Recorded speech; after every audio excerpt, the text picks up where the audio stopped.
How you doing? Welcome to another video. Today I want to talk about 5 different things, 5 different tips that I can give you to stay sober, to get sober and stay sober. 5 sanity saving tips. It can be in the early days of this, you can sort of question yourself and question your own sanity in doing this, and certainly other people will question your sanity. How the hell are you going to live life without alcohol? How are you going to socialize? How are you going to relax without your glass of wine or your bottle of beer in the evening? And these are all things, these are all questions that will go through your mind. So it's trying to keep on top of these things and trying to keep yourself moving forward despite that mixed emotions that you're getting. Part of you wants to stop and the other part of you doesn't want to stop, wants to continue to do what you've been doing. So one of the best things that you can have is just to have a goal, a destination that you want to aim towards, or several goals, destinations that you want to aim towards.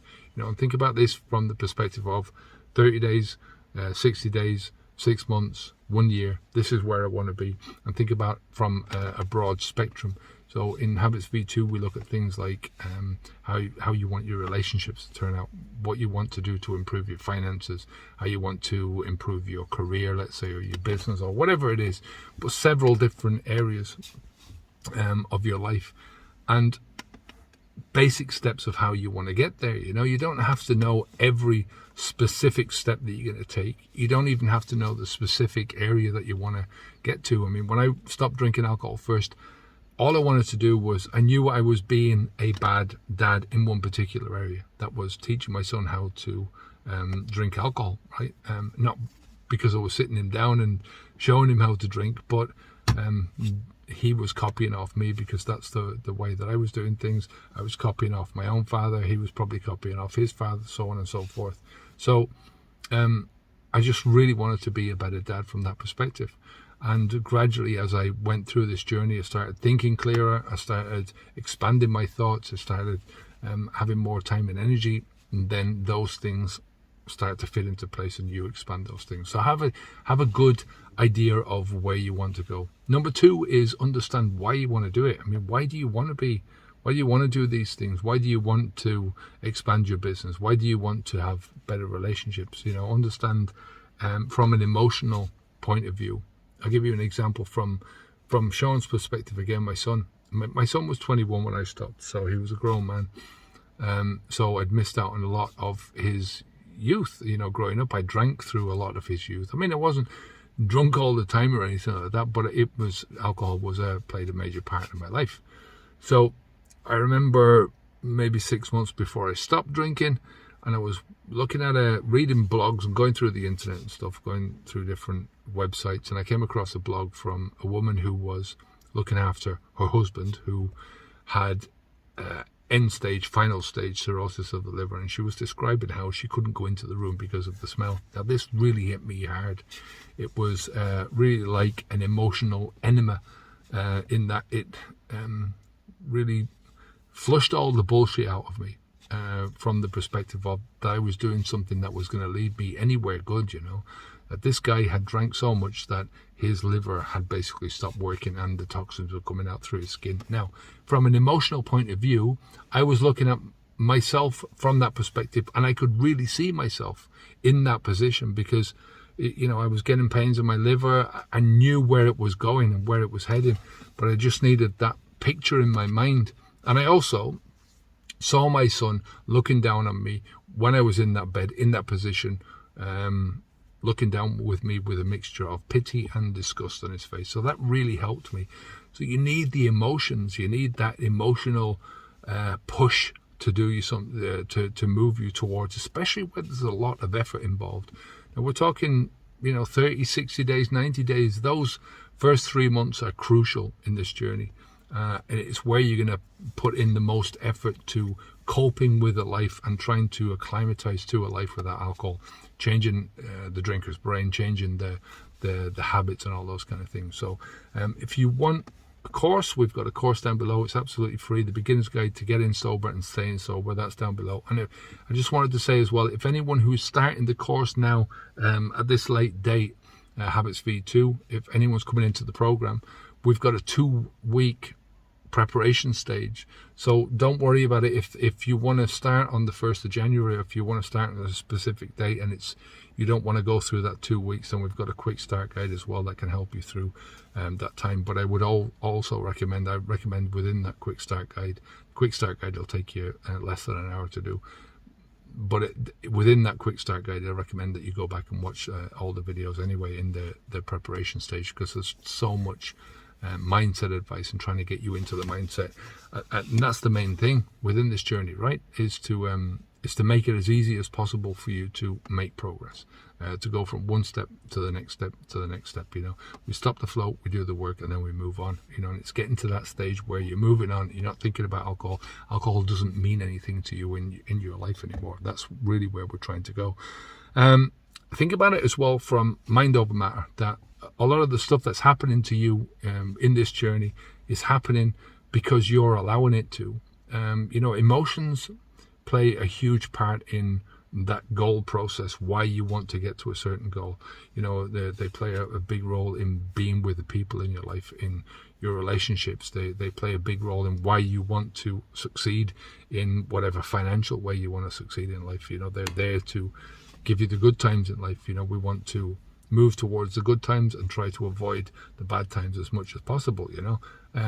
You're always going to have some shit times in life, and it's trying to use your reason over emotion to try and push you through those bad times in life. So what we're trying to do here is we're thinking from the perspective of that in order for you to get to that end goal, you must have emotions attached to that end goal. You must have emotions, like I said, attached to the goals that you're trying to, the things that you're trying to move away from. You must have negative emotions that are going to push you away from that. If you're thinking all logically about this, it doesn't work like that. So you've got to think about these things from an emotional point of view, but moving towards those goals, doing the work that's involved in getting towards those goals, and requires that you control your emotion. If you don't control your emotion, you don't control your future, and it's as simple as that. So remember, mind over matter, that no matter what it is that you're thinking, the stories that you're telling yourself, the emotions that are coming up for you,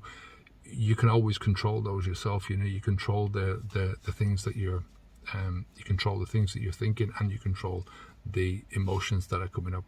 The feelings are only really they're trying to point you in a certain direction, right? The positive emotions are saying to you, yeah, go towards this and keep going towards that. You get more of that because we like that.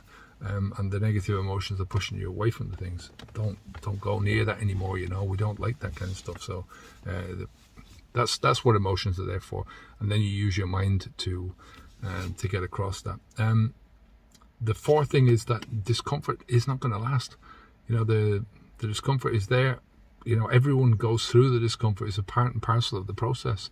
You can't make these big changes in your life if you are not willing to go through the discomfort. But like I said, it's a lot of the times it's simply using your rationality, not rationalizing, but thinking these things through, thinking, well, what are the stories that I'm telling myself about the emotions that I'm feeling? What am I telling myself about the the discomfort that I'm going through? Most of the discomfort is going to be in your head, right? There's a certain amount of physical discomfort, but it's nothing to the discomfort that you will pile on yourself in your own mind through the things that you say to yourself. So it's controlling that and understanding that process, that discomfort, you need to go through that, right, in order to get those changes to happen in the future. And it leads me on to the fifth thing, which is that time flies, but you're the pilot.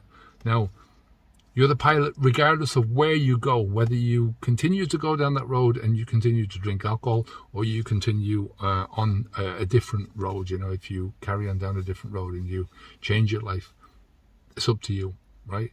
The 30 days is gonna go by. 6 months is gonna go by. This time next year, you are going to be there, right? So think about how you want to be there. Make comparisons is a great one. So compare yourself to, why is it you got to where you are now, and compare that to what you want to be in 30 days time, or 6 months time, or a year's time. Think to yourself, this time next year, where do I want to be? who is the person that I want to be at that stage? Who do I want to be with? What do I want to be doing? You know, how do I want my job to go? How do I want my finances to look? Right? Get a good picture on that. You know, think as specifically as you can in that sense, and then go down the opposite road and think to yourself, if I don't stop drinking, right? If I continue to do what I'm doing right now, where am I going to be at this time next year? Now that should be an easy thing for you to do, because you just carry on doing what you've been doing. Look at the year before, look at last year, and did you try and change then? And this year has come around, right? It's already been a year. How quickly did that year go? You know, and you haven't made those changes. So you know, it's a good way of putting yourself into reality and just seeing, seeing the problems for what they are, seeing reality for what it is. You know, take emotion out of it. Don't say to yourself, well, yeah, I'm going to procrastinate, because procrastination is going to lead you to more of the same, more than likely. You know, the only way that you get to become a stronger person is by doing the work to become that stronger person. If you don't stop the flow of the alcohol, how can you become the stronger person that you want to be? You know, it doesn't make sense. So, you know, if you're putting it off, the likelihood is that you'll continue to put it off. So, all right, take care of yourself. And like I said, the course is down below. Habits V2 is down below. Leave a comment if you have any questions at all. Watch this video next, and I will speak to you again soon. Onwards and upwards. Keep the alcohol out of your mouth. Bye now.